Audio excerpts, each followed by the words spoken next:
The first one is what the top 5% look like. I got a notable quotable here from Brian Tracy. Boom. Okay, and I've listened and read some of Brian Tracy, but explain to anybody who does not know who Brian Tracy is why we should listen to him. Okay, in all seriousness, Brian Tracy repeatedly punched me in the face with knowledge. Kapow! I mean, literally, it was the deal where every time that I would listen to his self-help audio or read his books, I'm going, he's writing this book about me. Bam. Like procrastination. I'm going, that's me? He's talking about leadership. He talks about the importance of studying success. I mean, he's a guy who went from nothing all the way up to the top. He went from working manual labor jobs all the way up to the top. He's a very well-recognized... 5 million people around. Yeah, he's an awesome speaker, best-selling author, and every time he's talking, I'm going, this guy is talking about me. He's so mean. Brian, be nice to me. Ow! Here's what Brian says, okay? He says, this is as we're kind of defining this top 5%. He says, people with clear written goals accomplish far more in a shorter period of time than people without them could even imagine. So why is this something that we see, I guess, a pattern or a habit in people's lives who are in this top 5%? Well, first off, it's very hard to get somewhere if you don't know where you want to go. Makes sense. So typically in Tulsa, Oklahoma, which I know is the birthplace of tourism, work with me. Yeah. Tulsa, Oklahoma, there's a street called Memorial.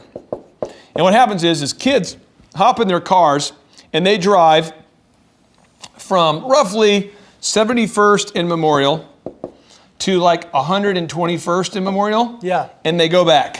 Okay. And they drive. And they go, well, I mean, let's get something to eat.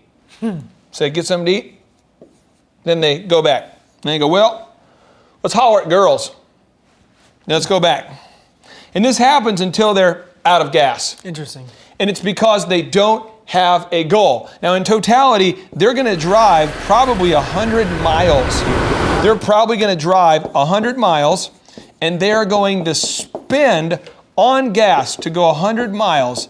They're probably going to get 20 miles a gallon. They're probably going to spend $15 on gas. And they drove 100 miles and they didn't get anywhere.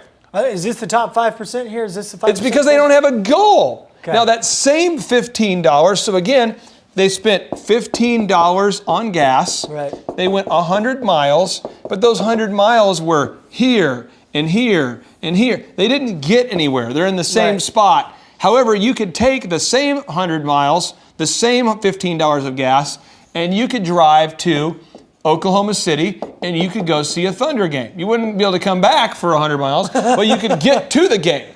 And all I'm saying that is because a lot of us on the planet Earth, we only have, 30 years, 50 years, 60 years? Right. I don't know. I cannot tell you how many years you're going to have to live. I can tell you my dad had stage 4 cancer. That was tough. I can tell you I lost my best friend in a car accident. Mm-hmm. That was tough. Mm-hmm. I can tell you that if you're watching this, you've probably lost somebody close to you at some point. Right. And that was tough. And I can tell you that when you go through those tough times, you start to ask yourself, where have I been going? Mm. And a lot of times you're just going to work, going to church, coming home. Going to work, going to the club, going home. Going to work, going to the gym, going home. Yeah. And you're not getting anywhere. Right. So step one is ask yourself, where do you want to go? That's an action step for us. And write that beast down. Write that beast down. Okay. Write it down. Write it on the tablet. Put it in writing. Because if you put it in writing, you have exponentially higher chances of getting there. Okay, so the first step, write down where you want to go. That's your first action step. Yep. And the reason we're doing this is because most all of the people in the 5% Club are doing this. Yeah, real talk. And I know you're already doing this. Other people. This episode's for other people. It's for the guy. It's for the guy right now trolling over your shoulder. It's for the dude, the lady looking over your shoulder, going, "What are you watching, Brian? Brian, what are you watching? Brian, what are you watching? You know, it's for that person. This video is for them. So what you do you just want to you'll right now if you can just duck. Whoa. Then they'll be able to see they'll be able to see right now this episode is not for you, it's for them. That's beautiful.